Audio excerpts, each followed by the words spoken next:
Okay, beautiful people, today we're going to talk about how long it takes to get promoted. How long does it really take to get promoted? And spoiler alert here, it's really not what you think. Are you waiting for a promotion that may never come? And here's why that's a mistake. Do you want to climb the ladder at work? It's not just about doing your job. Find out what matters most. By the end of this video, I'm going to give you a good sense of how long it takes to get promoted at work and how much control you actually have over that.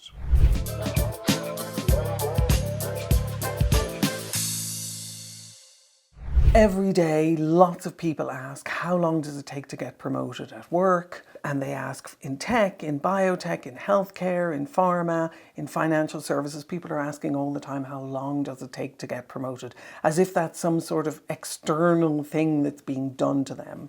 There is one thing to pay attention to as we talk about this. There are promotion cycles that do happen at work, and those promotion cycles are important for you to know what they are. They usually happen once a year. It depends on what kind of company you're working for as to what their financial year is. If their financial year is a calendar year, promotions usually happen in January or February.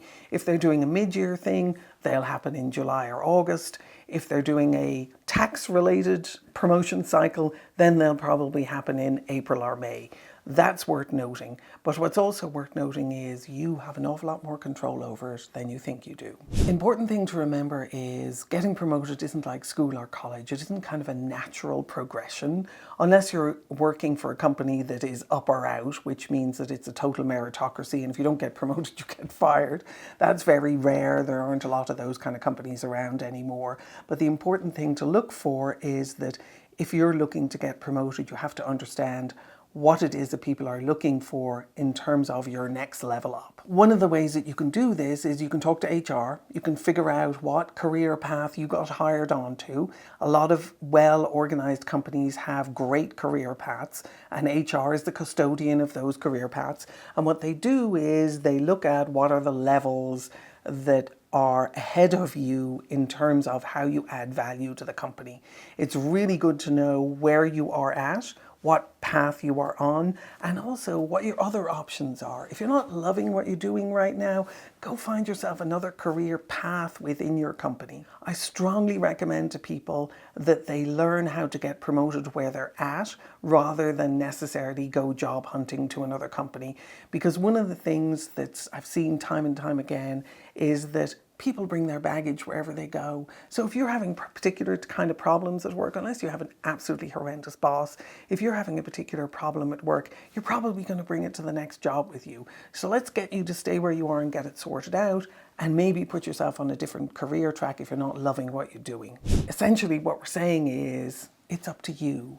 So if it's up to you, what exactly do you do next? Being easy to work with is important, and it's one of the things that's cited by so many organizations and so many reasons why people actually get promoted, which is also why some people who are super easy to work with but not really super great at what it is that they do, they still get promoted. So we'll talk about being easy to work with in another video, but let's just park that for a second and look at being easy to work with and delivering on what it is that you say you're going to do, or I would say two of the absolutely foundational elements of what it takes to get promoted.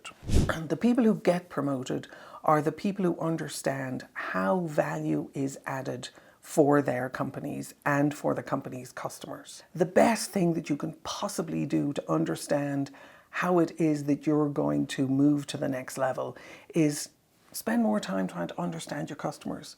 What matters to them? What are they looking for? What do they consider to be valuable? How does your company bring them joy or bring them delight? What does really great customer service mean? What kind of testimonials and endorsements are they giving your company? Why do they love and support your brand? Why do they keep coming back for more help, more support, more products, more services?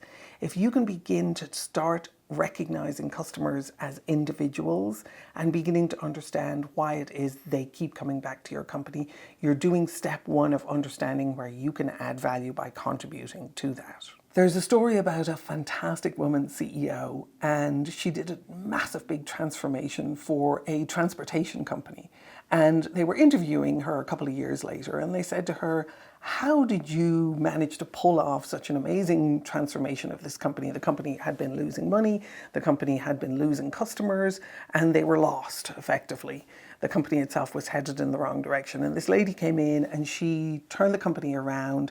They had additional growth, they moved into new markets, they improved their customer satisfaction, they improved their brand loyalty. Someone said to her, how did you manage to make this happen? She said, I did one thing, and I did one thing really, really well.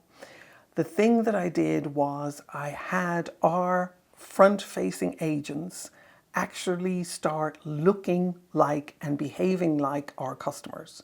So whatever market I was in, I made sure that that market had people taking care of them, selling to them, supporting them, servicing them, that were people that were like them. And she said, once I did that, we created a level of trust and a level of identification with the customer that actually allowed us to be able to truly take care of them and allowed our people to be able to empathize with them and to listen with them.